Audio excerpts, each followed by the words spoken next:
Good morning, 3060 headlines. ఇవాళ AP cabinet సమావేశం 2 ఏళ్ల పాలనలో ప్రోగ్రెస్ రిపోర్ట్ పై చర్చ. కారెక్కేందుకు మల్లారెడ్డి రెడ్డి కేసీఆర్ సమక్షంలో గులాబీ గూటికి టీడీపీ ఎంపీ. ఏపీలో డీఎస్సీ అభ్యర్థులకు ఇవాళ పోస్టింగ్లు స్వయంగా ఇచ్చి ప్రతిజ్ఞ చేయించనున్న సీఎం.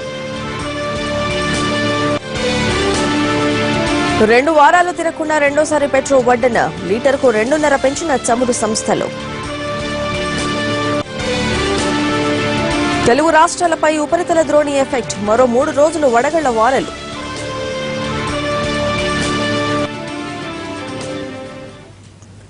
ఆంధ్రప్రదేశ్ రాష్ట్ర మంత్రివర్గ సమావేశం ఇవాళ విజయవాడలోని సీఎం క్యాంప్ ఆఫీసులో జరగనుంది. రాష్ట్ర విభజన జరిగి రేపటికి నాటికి 2 ఏళ్లు పూర్తి కావడంతో పాటు జూన్ 8వ తేదీ నాటికి సీఎంగా చంద్రబాబు ప్రమాణ స్వీకారం చేసి 2 ఏళ్లు పూర్తి కావస్తోంది. ఈ సందర్భంగా జూన్ 8వ తేదీన ప్రభుత్వం ప్రత్యేకంగా ప్రోగ్రెస్ రిపోర్టును విడుదల చేయనుంది. ఇవాళ జరిగే మంత్రివర్గ సమావేశంలో ప్రధానంగా ప్రోగ్రెస్ రిపోర్టు పైన చర్చిస్తారు. దీంతో పాటు రేపటి నుంచి 8వ తేదీ వరకు నిర్వహించే నవ నిర్మాణ కార్యక్రమాలపై చర్చిస్తారు. అమరావతి నిర్మాణం కోసం జపాన్కు చెందిన మాకీ కంపెనీ రూపొందించిన డిజైన్లకు స్విస్ ఛాలెంజ్ విధానానికి ఈ సమావేశంలో అనుమతులు లభించే అవకాశం ఉంది.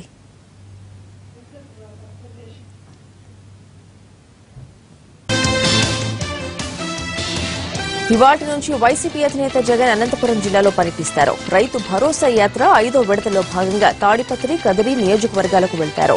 అప్పుల బాధ తాళలేక ఆత్మహత్యకు పాల్పడిన రైతు కుటుంబాలను పరామర్శిస్తారు. పెద్దవడుగూరులో రైతులతో జగన్ ముఖాముఖి అవుతారు. దిమ్మగుడికి చెందిన రైతు నాగార్జున కుటుంబాన్ని, చిందల చెరువులో రైతులు వెంకట రామరెడ్డి, జగదీశ్వరరెడ్డి కుటుంబాలను వైఎస్ జగన్ పరామర్శిస్తారు.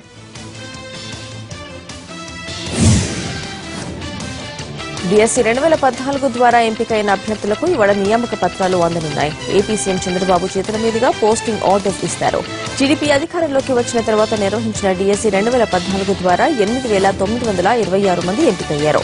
వారందరికీ విజయవాడ ఇందిరాగాంధీ మున్సిపల్ కార్పొరేషన్ స్టేడియంలో మధ్యాహ్నం 3 గంటలకు నియామకపు ఉత్తర్వులు అందజేస్తారు. సీఎం చంద్రబాబు అభ్యర్థులతో ప్రతిజ్ఞ చేయిస్తారు. అనంతరం వారికి నియామకపు ఉత్తర్వులు ఇస్తారు.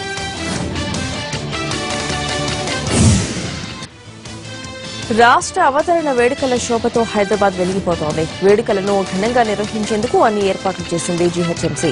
నగరంలోని ప్రధాన జంక్షన్లు, రహదారులు, ఫ్లైఓవర్లను మిరుమిట్లు కొలిపే విద్యుత్ దీపాలతో అందంగా అలంకరించారు. అసెంబ్లీ, సెక్రటేరియట్, హైకోర్టు, జీహెచ్ఎంసీ ప్రధాన కార్యాలయంతో పాటు circle offices, Tank Bund, rotary park, OU, Mozamjahi market, Sultan Bazaar clock tower, CM camp కార్యాలయాలు విద్యుత్ కాంతులతో దగదగలాడుతున్నాయి.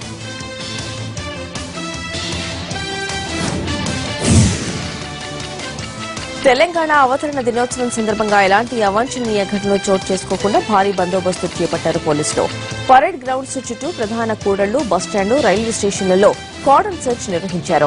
ఇతర రాష్ట్రాల నుంచి వచ్చిన వాళ్లను, అనుమానాస్పదంగా తిరుగుతున్న వాళ్లను అరెస్ట్ చేశారు.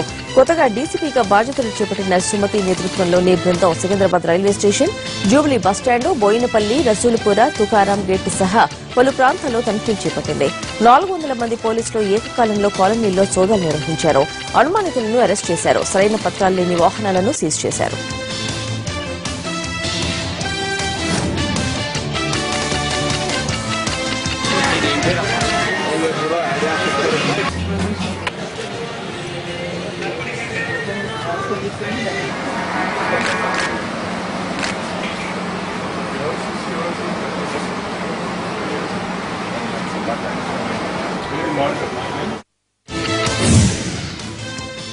మల్కాజ్గిరి ఎంపీ మల్లారెడ్డి ఇవాళ టీఆర్ఎస్ లో చేరనున్నారు. సీఎం క్యాంపు కార్యాలయంలో సీఎం కేసీఆర్ సమక్షంలో ఆయన టీఆర్ఎస్ తీర్థం పుచ్చుకుంటారు. 2014 ఎన్నికల్లో టీడీపీ, బీజేపీ ఉమ్మడి అభ్యర్థిగా మల్కాజ్గిరి లోక్సభ నియోజకవర్గం నుంచి మల్లారెడ్డి విజయం సాధించారు.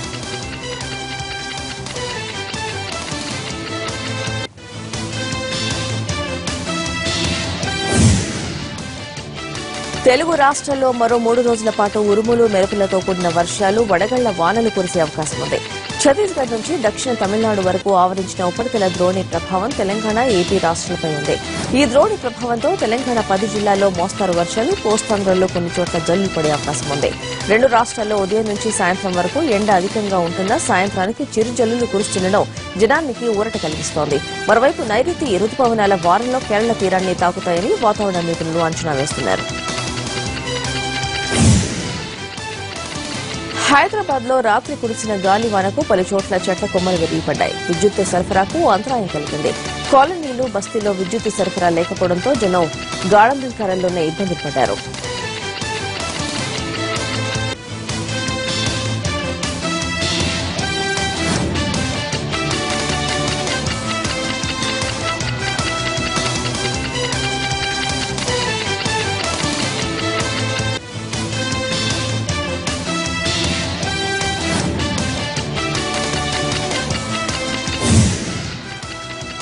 నిజామాబాద్ వినాయక్ నగర్ వైష్ణవి అపార్ట్మెంట్ లో చోరీకి యత్నించారు అంతరాష్ట్ర దొంగలు.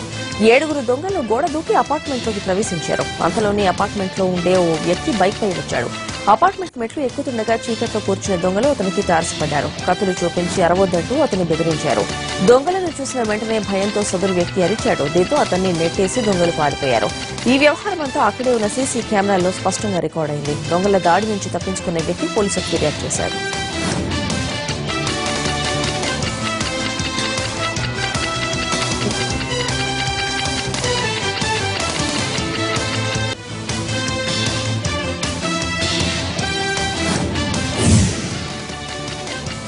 నెల్లూరు జిల్లాలో కలకలం సృష్టించిన రేప్ కేసులో నిందితులకు శిక్ష ఖరారు చేసింది జిల్లా సెషన్స్ కోర్టు. 13 మంది నిందితులకు 10 ఏళ్ల జైలు శిక్షతో పాటు 10 నుంచి 30,000 రూపాయల జరిమానా కూడా విధించారు. 7 ఏళ్ల కింద ఆత్మకూరు బస్టాండ్ వద్ద ఆటో ఎక్కి ఇంటికి వెళుతున్న దంపతులను మధ్యలోనే అడ్డగించారు దుండగులు. భర్తను కొట్టి భార్యను ఎత్తుకెళ్లారు. ఒకరి తర్వాత ఒకరు అత్యాచారం చేశారు. మరో 5గురికి ఫోన్ చేసి వాళ్లతో కూడా ఆమెను రేప్ చేయించారు. ఆ కిరాతకుల నుంచి తప్పించుకున్న బాధితురాలు పోలీస్ స్టేషన్ కు చేరుకుని ఫిర్యాదు చేసింది. 7 ఏళ్లుగా విచారణ తర్వాత చివరికి కామాంధులకు కఠిన శిక్ష పడింది. అనంతపురం గుడిబండలో నూతన పోలీస్ స్టేషన్ ప్రారంభానికి వచ్చిన ఏపీ డీజీపీ రాయుడుపై తేనెటీగలు దాడి చేశాయి. ఆర్ఎండ్బీ గెస్ట్ హౌస్ లో రాయుడు రెస్ట్ తీసుకుంటుండగా తేనెటీగల గుంపు ఒక్కసారిగా వచ్చింది. తప్పించుకోవాలని చూసిన అందరినీ వెంటపడి మరీ కుట్టేశాయి.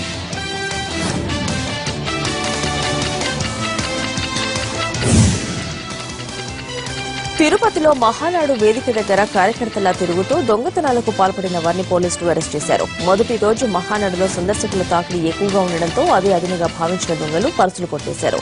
బద్వేల్ ఎమ్మెల్యే జయరాములు, గుంటూరుకు చెందిన టీడీపీ లీడర్ శ్రీనివాసుల జేబులు కత్తిరించారు. వారి ఫిర్యాదు మేరకు విచారణ చేపట్టిన పోలీసులు కరకంబాడి రోడ్డు సమీపంలో 2 దొంగలను అరెస్ట్ చేశారు.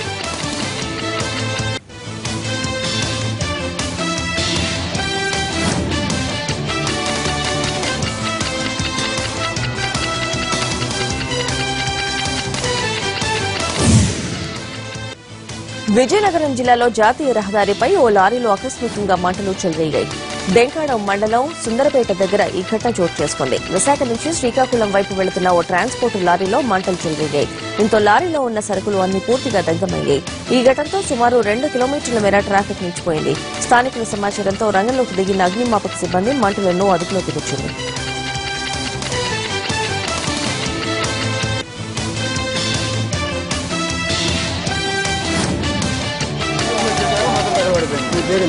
నా పేరు ఉమాపతి. గట్టి పార్సల్ భువనేశ్వర్, హైదరాబాద్ నుంచి భువనేశ్వర్. సమాచారం ఇచ్చారు. ఇక్కడ లారీ తాలూకా సిబ్బంది వెంటనే మేము బయలుదేరి విజయనగరం ఫ్రెండ్ తీసుకొని వచ్చాము. ఈలోగా చాక్లెట్లు వ్యాను ప్రథమ స్థితిలో ఉంది. కొద్దిగా మళ్ళీ ఆఫ్ చేసాము. ఆ లోపల సామాన్లన్నీ మళ్ళీ తీయాలి. తర్వాత ఎలాగుంటుందని ఆంధ్రప్రదేశ్, తెలంగాణల నుంచి టీడీపీ, బీజేపీ, టీఆర్ఎస్ రాజ్యసభ అభ్యర్థులు నామినేషన్స్ వేశారు. ఏపీ నుంచి టీడీపీ కోటాలో బీజేపీ అభ్యర్థిగా కేంద్ర మంత్రి సురేష్ ప్రభు నామినేషన్ దాఖలు చేశారు. టీడీపీ రాజ్యసభ అభ్యర్థులుగా సుజనా చౌదరి, టీజీ వెంకటేష్ నామినేషన్ వేశారు. వైసీపీ అభ్యర్థిగా విజయసాయిరెడ్డి ఇప్పటికే నామినేషన్ వేయగా మంగళవారం ఆయన భార్య సునందారెడ్డి కూడా నామినేషన్ దాఖలు చేశారు. తెలంగాణ నుంచి టీఆర్ఎస్ రాజ్యసభ అభ్యర్థులుగా డి శ్రీనివాస్, కచ్చ లక్ష్మీకాంతరావు నామినేషన్ దాఖలు చేశారు. తెలుగు రాష్ట్రాల్లో రాజ్యసభ ఎన్నికలు ఏకగ్రీవం కాబోతున్నాయి.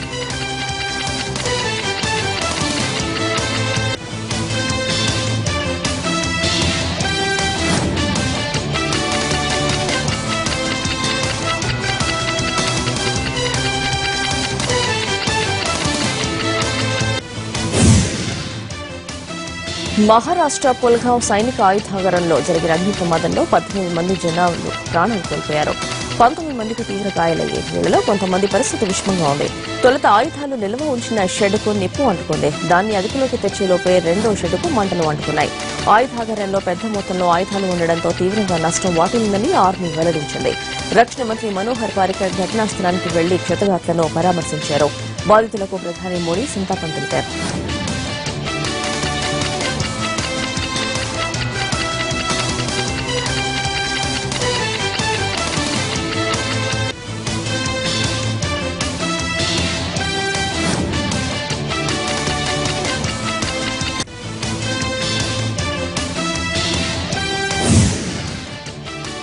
మహారాష్ట్రలోని పల్గావ్ ఆయుధాగారంలో జరిగిన ప్రమాదం వెనుక ఎలాంటి విద్రోహ చర్య లేదని రక్షణ మంత్రి మనోహర్ పారికర్ స్పష్టం చేశారు.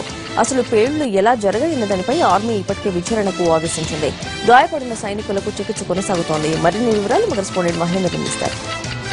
వార్దాలోని పుల్గామ్ ఆర్మీ సెంట్రల్ ఎలిమినేషన్ సెంటర్లో ఉన్నా మనం చూసుకోవచ్చు. ఇదే విజువల్స్లో ప్రమాదం జరిగిన సెంటర్ ఎలిమినేషన్ సెంటర్ ఇది.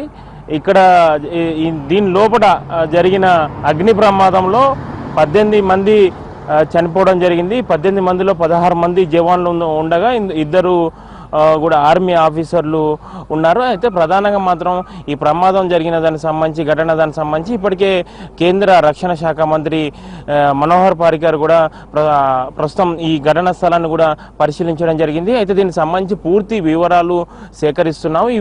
ఈ పూర్తి విచారణ పూర్తయిన తర్వాత దీనికి సంబంధించి అంటే ప్రమాదం దానికి సంబంధించి కూడా వివరాలు వెల్లడించే అవకాశం ఉంటుందని కూడా సెంట్రల్ మినిస్టర్ మనోహర్ పారికర్ చెప్పిన విషయం తెలుసు. అయితే ప్రధానంగా మాత్రం మనం చూస్తున్న ఈ ఆర్మీ ఎలిమినేషన్ సెంటర్ ఇది మన దేశంలోనే అతిపెద్ద కూడా ఆయుధ తయారీ కేంద్రం. అదేవిధంగా ఆసియాలోనే రెండవ అతిపెద్ద ఆయుధ తయారీ కేంద్రం అని చెప్పుకోవాలి. అయితే దీనికి సంబంధించి ఈ ఆయుధ తయారీ కేంద్రంలో జరిగిన ప్రమాదం దానికి సంబంధించి కూడా దేశవ్యాప్తంగా ఒక చర్చనీయాంశంగా మారింది. అయితే ప్రధానంగా మాత్రం దాని తయారీ కేంద్రంలో అయితే షార్ట్ సర్క్యూట్ లేకుండా ఫైర్ అవ్వడం వల్ల ఆ ప్రమాదం జరిగిందా, వేరే ఇతర కారణాలు ఉన్నాయని దానికి సంబంధించి మాత్రం పూర్తి విచారణ పూర్తయితే కానీ దీనికి సంబంధించి విషయాలు కొలికి వచ్చే అవకాశాలు కనపడట్లేదు. ఇప్పటికే దీనికి సంబంధించి కూడా జవాన్ల మృతి దానికి సంబంధించి కూడా మహారాష్ట్ర సీఎం ఫడ్నవీస్ కూడా దిగ్భ్రాంతి వ్యక్తం చేసిన విషయం తెలిసిందే. అయితే ఈ ఘటన దానికి సంబంధించి పూర్తి విచారణ కూడా కొనసాగుతుందని కూడా ప్రధాని కూడా చెప్పిన విషయం తెలుసు. అయితే ప్రధానంగా మాత్రం ఈ ప్రమాదం జరిగిన సమయంలో కేవలం ఒక్క షెడ్యూల్లోనే కూడా అంటే ఫైర్ అవ్వడం జరిగింది. ఆ తర్వాతనే బ్లాస్టింగ్ అంటే రెండు సార్లు కూడా పేలుళ్ళు జరిగినట్లు కూడా డిఫెన్స్ అధికారులు చెప్తున్న వివరాల ప్రకారం తెలుస్తుంది. అయితే మరో 9 షెడ్లలో కూడా మనం చూసుకుంటే 9 షెడ్లలో కూడా పెద్ద ఎత్తున కూడా ఆయుధాలు ఉన్న పరిస్థితి కనబడుతుంది. అయితే దీనికి సంబంధించి మాత్రం ఎటువంటి ఇబ్బందులు రాని పరిస్థితి కనబడుతుంది. కేవలం అంటే ప్రధానంగా మొదటి షెడ్లోనే జరిగిన ప్రమాదం అప్పుడే ఎమ్మటే ఆర్మీ అధికారులు కూడా వాళ్ళు చర్యలు చేపట్టి ఎమ్మటే కూడా మంటలు ఆర్పడంతో కూడా భారీ పెద్ద నష్టం కూడా తప్పిందని చెప్పుకోవాలి. అయితే ప్రధానంగా మాత్రం ఈ జరిగిన ప్రమాదంలో మాత్రం కొంతమేర మాత్రం ఆయుధాలు కూడా దగ్ధమైనట్లు కూడా తెలుస్తుంది. అదేవిధంగా ఆ ప్రమాదంలో మాత్రం కూడా ప్రస్తుతం ఉన్న అధికారికంగా చెప్తున్న సమాచారం ప్రకారం మాత్రం 18 మంది చనిపోగా ఇందులో మాత్రం 16 మంది జవాన్లు చనిపోగా మరో 2 మాత్రం ఆర్మీ ఆఫీసర్లు ఉన్నట్టు కూడా అధికారులు అఫీషియల్గా కూడా వెల్లడించడం జరిగింది. అయితే మరో 17 మంది కూడా ప్రస్తుతం వార్దాలోని ప్రభుత్వ ఆసుపత్రిలో ట్రీట్మెంట్ పొందుతున్నారు. ఇందులో కేవలం ఇద్దరు పరిస్థితి మాత్రం విషమంగా ఉంది. మిగతా వారికి ఎటువంటి ప్రాణాపాయ స్థితి లేదని కూడా అక్కడ వైద్యులు తెలిపిన పరిస్థితి కనపడుతుంది. అయితే ఈ ఘటన దానికి సంబంధించి మాత్రం ఇది చాలా కీలకమైన విషయం. ఎందుకంటే దేశ భద్రత విషయంలో కూడా ఇక్కడ ఆయుధాలు అనేటివి తయారీ అవుతున్న అతి పెద్ద కేంద్రం, దేశంలో అతిపెద్ద కేంద్రం కాబట్టి దీనికి సంబంధించి ఘటనలో మాత్రం ఎటువంటి అంటే ప్రమాదానికి సంబంధించి మాత్రం పూర్తి విచారణ పూర్తయితే కానీ ఈ విషయం అనేది కొలికి వచ్చే అవకాశాలు కనిపించలేదు. అయితే ప్రధానంగా మాత్రం దీనిపైన కూడా భిన్నమైన వార్తలు వచ్చిన సందర్భంలో అయితే దీన్ని మాత్రం కూడా సెంట్రల్ రక్షణ శాఖ మంత్రి కూడా మనోహర్ పారికర్ దీన్ని కొట్టిపారేశారు. ఇది ఎటువంటి విద్రోహ చర్య కాదు, కేవలం అగ్ని ప్రమాదం మాత్రమే జరిగింది. అగ్ని ప్రమాదం వల్లనే ఈ ప్రమాదం జరిగిందని కూడా మనోహర్ పారికర్ చెప్పారు. అయితే మొత్తానికి మాత్రం ఈ ఘటన దానికి సంబంధించి మాత్రం ప్రధానమంత్రి దిగ్భ్రాంతి వ్యక్తం వ్యక్తం చేసిన పరిస్థితి కనబడుతుంది. ఇది ప్రస్తుతం పుల్గాంలోని ఆయుధ కర్మాగార కేంద్రం దగ్గర తాజా పరిస్థితి. కెమెరా పర్సన్ సచిన్తో మహేందర్, వార్దా, పుల్గాం, మహారాష్ట్ర. మొరక్కోలో వ్యాపార కార్యకలాపాలు సాగించేందుకు ఇండియా సిద్దంగా ఉందని ప్రకటించారు భారత ఉపరాష్టపతి హమీద్ అన్సారీ. ఆ దేశ పర్యటనకు వెళ్లిన ఆయన దేశ ప్రధానితో పాటు పలువురు అధికారులతో సమావేశమయ్యారు. ఈ సందర్భంగా 2 ఎంఓయూలు కుదుర్చుకున్నారు. టెర్రరిజం, భద్రతా మండలి విస్తరణపై ఆయన దేశాధినేతలతో సమావేశమై చర్చించారు. ఉత్తరప్రదేశ్లో పాగా వేయాలని బీజేపీ గట్టిగానే ప్రయత్నిస్తోంది. ఎలాంటి హడావుడి లేకుండా మెల్లగా అన్ని వర్గాలను ఆకట్టుకునే పనిలో ఉంది. దేశంలోని అతిపెద్ద రాష్టమైన ఉత్తరప్రదేశ్లో అధికారం దక్కించుకుంటే ఇతర రాష్ట్రాల్లో తమ ప్రభావం బలంగా చూపించవచ్చన్న ఆలోచనతో ముందుకు వెళ్తోంది. ఇందుకు అనుగుణంగా ఆ పార్టీ జాతీయ అధ్యక్షుడు అమిత్ షా వ్యూహాలు రచిస్తున్నారు. నిన్న ప్రధాని నరేంద్ర మోడీ నియోజకవర్గమైన వారణాసిలో పర్యటించిన ఆయన మధ్యాహ్నం ఓ దళితుల ఇంట్లో భోజనం చేశారు. అలహాబాద్ సర్దార్ పటేల్ సమ్మేళన యాత్రలో పాల్గొని కార్యకర్తలను ఉద్దేశించి ప్రసంగించారు. సోనియా కేంద్ర ప్రభుత్వానికి విసిరిన సవాల్పై కేంద్ర మంత్రి రాధామోహన్ సింగ్ తీవ్రంగా స్పందించారు. ప్రజాస్వామ్య వ్యవస్థలో మహారాణులకు చోటు లేదని ఎద్దేవా చేశారు. రాయ్ బరేలీలో పర్యటించిన కాంగ్రెస్ అధినేత్రి సోనియా తన అల్లుడు వాద్రాపై చేసిన ఆరోపణలు రుజువు చేయాలని మోడీకి సవాల్ విసిరారు. దీనికి ప్రతిగా కేంద్ర మంత్రి రాధామోహన్ సింగ్ ఘాటు వ్యాఖ్యలు చేశారు. పెద్ద కుటుంబానికి కోడలన్నంత మాత్రాన మహారాణిలా ఫీల్ అవుతున్నారని సోనియాను ఉద్దేశించి వ్యాఖ్యానించారు. రాహుల్ గాంధీపై విమర్శలు గుర్తించారు రాధామోహన్. మహారాష్ట్రలో రైతు సమస్యలపై ఎన్సీపీ నేతలు ఆ రాష్ట్ర గవర్నర్ విద్యాసాగర్ రావుతో సమావేశమయ్యారు. రైతులు ఆత్మహత్యలు చేసుకుంటున్నా ప్రభుత్వం పట్టించుకోవడం లేదని ఫిర్యాదు చేశారు. కరువుతో మహారాష్ట్ర రైతాంగం కుదేలవుతోందని వాళ్లను ఆదుకునేలా చర్యలు తీసుకోవాలని విన్నవించారు. నేతల విజ్ఞప్తిలో విన్న గవర్నర్ విద్యాసాగర్ రావు సీఎం ఫడ్నవీస్తో మాట్లాడతానని చెప్పారు. ఢిల్లీ ఏపీ భవన్లో చోరీ జరిగింది. చెన్నై నుంచి ఢిల్లీ టూర్కి వచ్చిన యాత్రికులు భోజనం చేసేందుకు ఏపీ భవన్కు వచ్చారు. కౌంటర్ వద్ద రద్దీగా ఉన్న సమయంలో వ్యక్తి జేబులో నుంచి 30,000 కొట్టేసింది గుంటూరు జిల్లాకు చెందిన మహిళ. వెంటనే గుర్తించిన బాధితుడు ఏపీ భవన్ సిబ్బందికి ఫిర్యాదు చేశాడు. సీసీటీవీ దృశ్యాలను పరిశీలించి మంగమ్మ అనే మహిళ డబ్బులు కొట్టేసినట్టు గుర్తించారు. ఢిల్లీ పోలీసులు ఆమెను అదుపులోకి తీసుకున్నారు.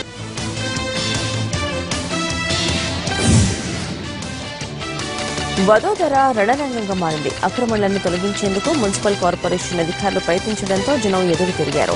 రోడ్డెక్కి విధ్వంసం సృష్టించారు. మున్సిపల్ సిబ్బందిని తరిమి కొట్టడంతో పాటు వాహనాలకు నిప్పు పెట్టారు స్థానికులు. వాళ్లకు రక్షణ కల్పించడానికి వచ్చిన పోలీసులపై రాళ్లు రువ్వారు. దీంతో పరిస్థితి ఉద్రిక్తంగా మారింది.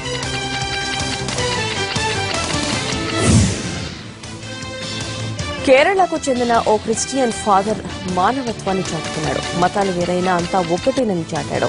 తనకు ఏమాత్రం పరిచయం లేకపోయినా ఓ హిందువును ఆదుకున్నాడు. కొచ్చిలోని ఓ ఆసుపత్రిలో అనారోగ్యంతో బాధపడుతున్న వ్యక్తికి కిడ్నీ ట్రాన్స్ప్లాంటేషన్ చేయాలని వైద్యులు సూచించారు. డబ్బులు చెల్లించి కిడ్నీ కొనుక్కునే స్థాయిలో ఆ వ్యక్తి కుటుంబం లేదు. దీంతో సహాయం కోసం అర్థించారు. విషయం ఆ నోట ఈ నోట ఓ చర్చికి చెందిన బిషప్ కు చేరింది. దీంతో ఆసుపత్రికి వెళ్లి రోగిని కలిసిన బిషప్ తాను కిడ్నీ దానం చేస్తానని మాట్లాడాడు. దీంతో ఆ కుటుంబం ఆనందంలో మునిగిపోయింది. మైనర్ బాలికపై లైంగిక వేధింపులకు పాల్పడిన కేసులో గోవా బీజేపీ నేత అశోక్ మఖ్వానా అరెస్ట్ అయ్యారు. వేసవి సెలవులు కావడంతో ఓ బాలిక గోవాలోని తన అంకు ఇంటికి వెళ్లింది. మే 28న ఇండిగో విమానంలో ఇంటికి తిరుగు ప్రయాణమైంది. మఖ్వానా ఆ బాలిక పక్క సీటు కూర్చుని ట్రావెల్ చేశారు. మైనర్ బాలికపై లైంగిక వేధింపులకు పాల్పడి అసభ్యంగా ప్రవర్తించారు. ఇంటికి చేరుకున్న బాలిక విమాన ప్రయాణంలో తన పక్క సీట్లో కూర్చున్న వ్యక్తి అసభ్యంగా ప్రవర్తించారని పేరెంట్స్ దృష్టికి తీసుకెళ్లింది. బాలిక తండ్రి ఇచ్చిన ఫిర్యాదుతో మఖ్వాన్ను అరెస్ట్ చేశారు.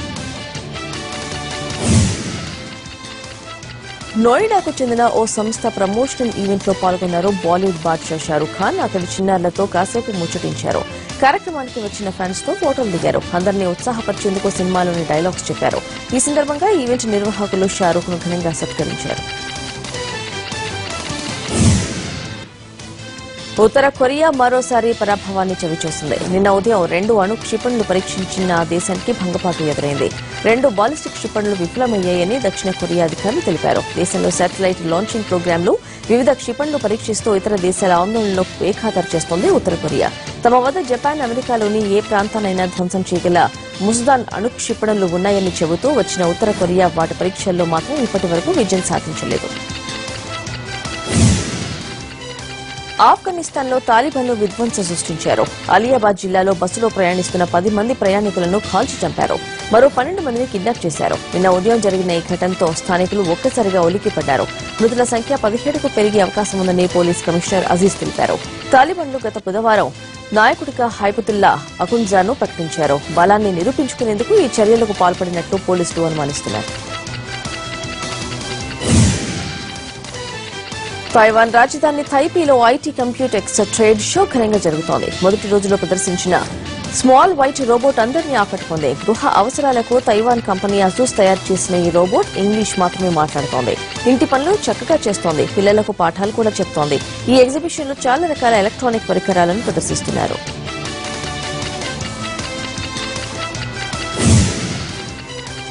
ప్రపంచంలో వేగవంతమైన వృద్ధి రేటును నమోదు చేస్తున్న ఆర్థిక వ్యవస్థగా భారత్ తన స్థానాన్ని నిలబెట్టుకుంది. 2016 జనవరి మార్చి నాటికి 7.9% వృద్ధి నమోదు చేసుకుంది. అంతకుముందు త్రైమాసికంలో 7.3% వృద్ధి నమోదైంది. చైనా ఆర్థిక వ్యవస్థ ఇదే కాలంలో 6.7% మాత్రమే వృద్ధి రేటును నమోదు చేసింది. చైనాకు ఇది 7 ఏళ్లలో అత్యంత నిదానమైన వృద్ధి రేటు. భారత వృద్ధి రేటు నిపుణుల అంచనాలను మించి ఉంది. రాయిటర్స్ సర్వే ఆఫ్ ఎకనామిక్స్ అంచనా ప్రకారం భారత వృద్ధి రేటు 7.5గా ఉండవచ్చని భావించారు. ప్రపంచ ఆర్థిక మందగమనంలో కూడా ఈ రేటును సాధించడం గొప్ప విషయమని కేంద్ర మంత్రి అరుణ్ జైట్లీ అన్నారు. భారత్కు మరింత వృద్ధి రేటును నమోదు చేసే సామర్థ్యం ఉందని చెప్పారు.